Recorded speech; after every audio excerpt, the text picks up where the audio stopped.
Hello everyone, welcome back to JAdemy. In my last video we saw how to create an AWS account, and in this video we can see what are the some best practices for securing our AWS account and its resources after we create AWS account. So before jumping into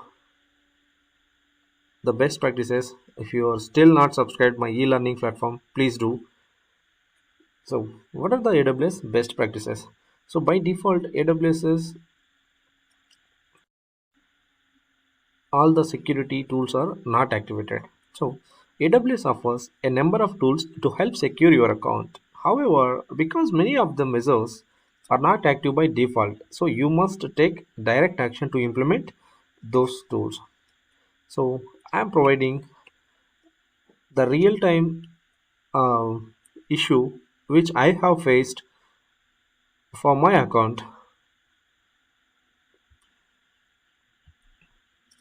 So I got an email from the Amazon.com that I have requested to reset my password, but it is not the case. I didn't requested them to manage or change the password. So this was fine till my Friday, and I was super busy working on my other things or designing project or work. So I received an email saying that I am just requesting the password. So I have, you can see here, so they received a request to reset the password on this my email.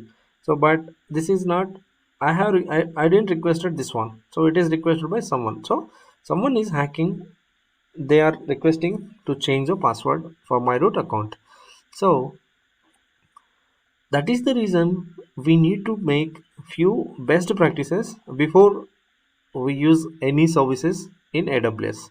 So what are those? What are the things you should do right after you sign up for an AWS account?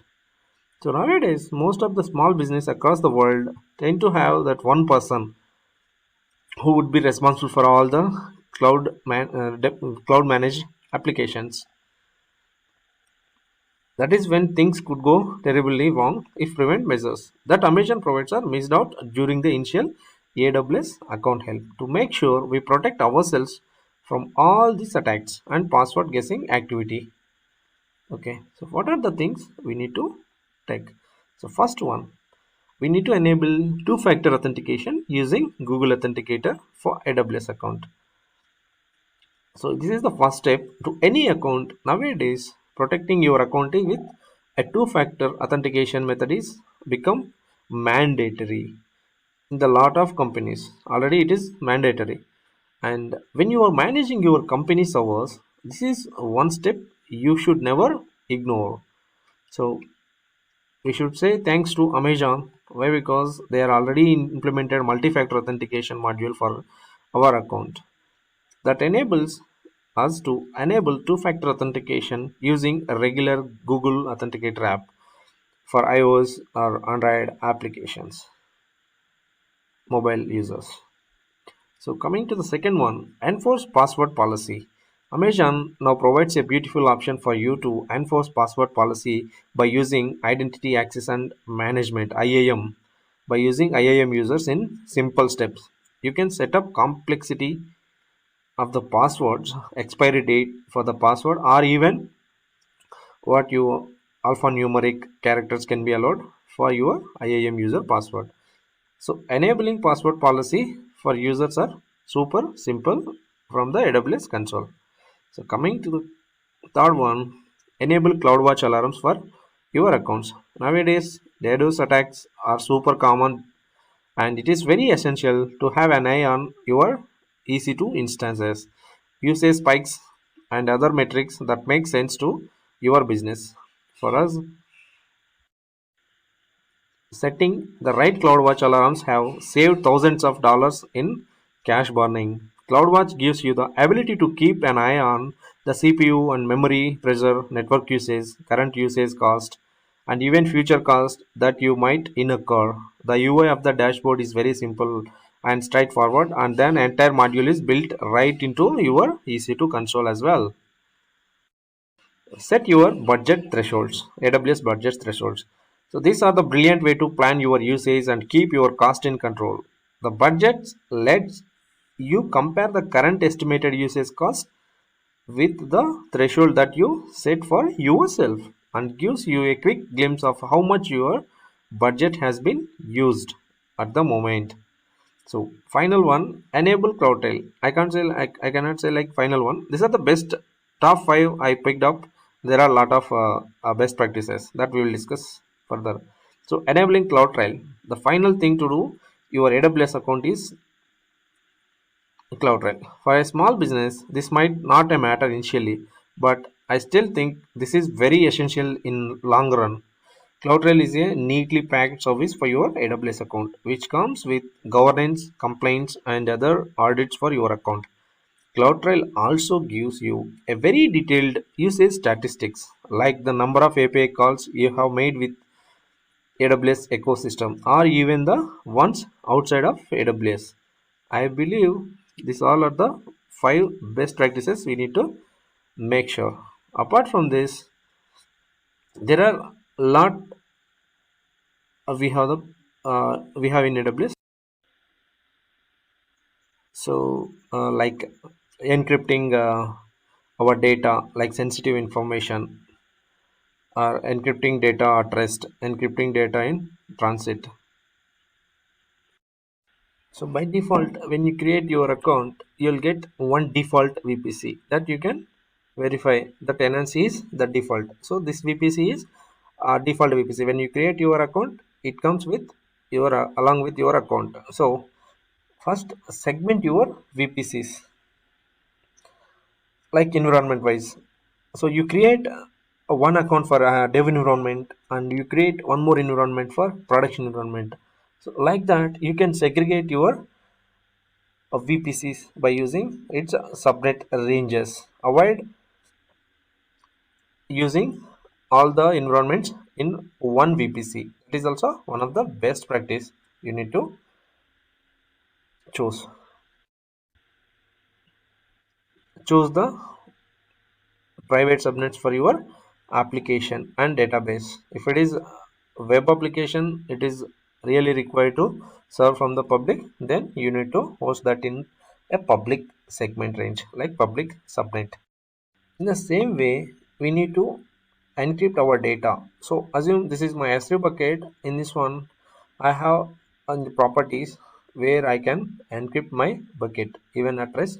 So at the moment, default encryption is disabled. We can edit and we can enable. We can use AWS S3 managed key or we can manage our KMS key. By using this, what we will do, we can rotate our keys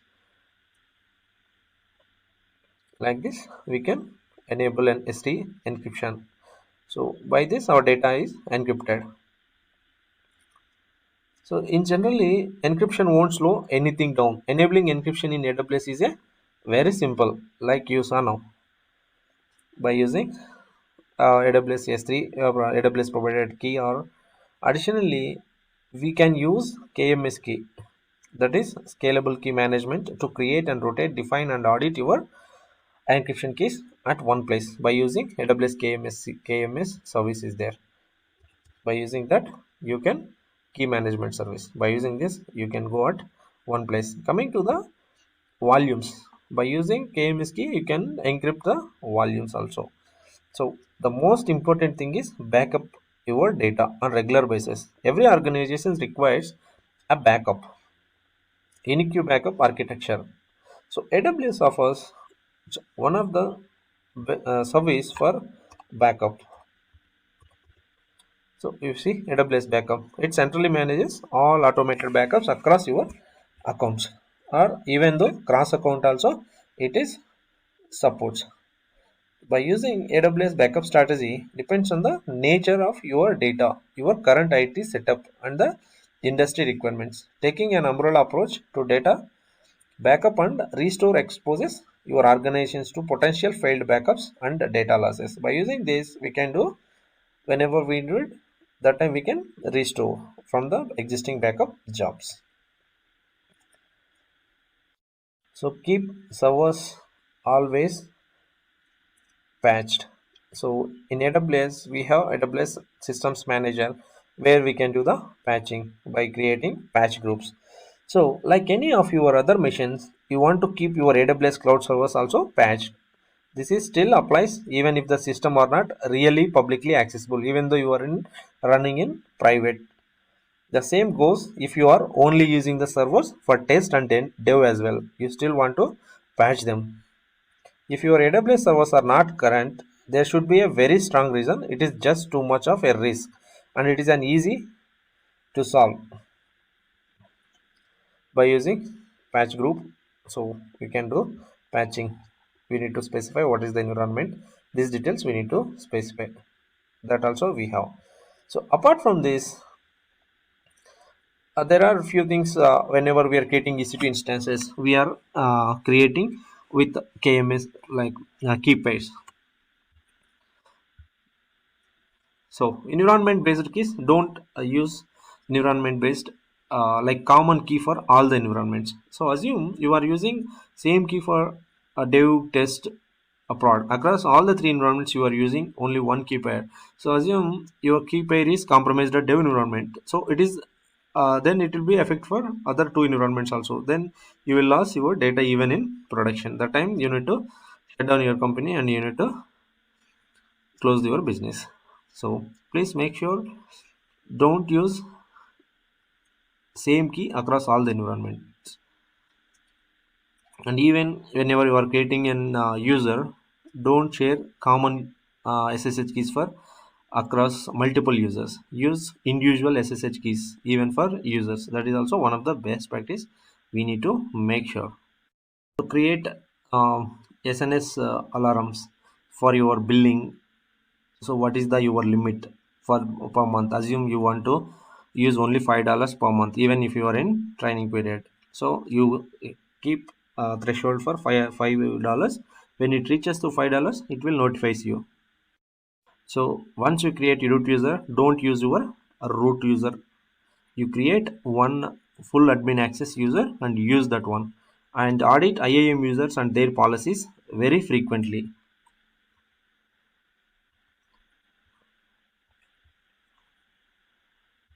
So enable a resource level logging, for example, at the instance or OS level. Enable Amazon Guard Duty for your AWS account in all supported regions.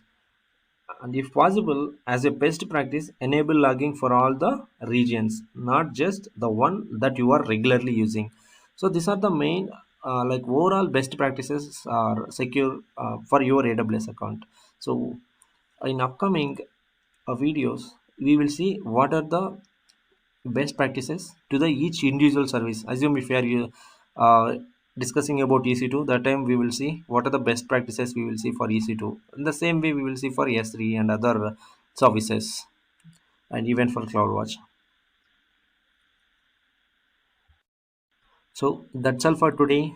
Thank you. If you still not subscribed my e-learning platform, please do. And if you have any doubts, don't hesitate. So you can buzz me on my LinkedIn, and you can comment on this video in the description, or else in the comment section you can do. And in my upcoming video we will see how to create an AWS EC2 instance. Thank you again.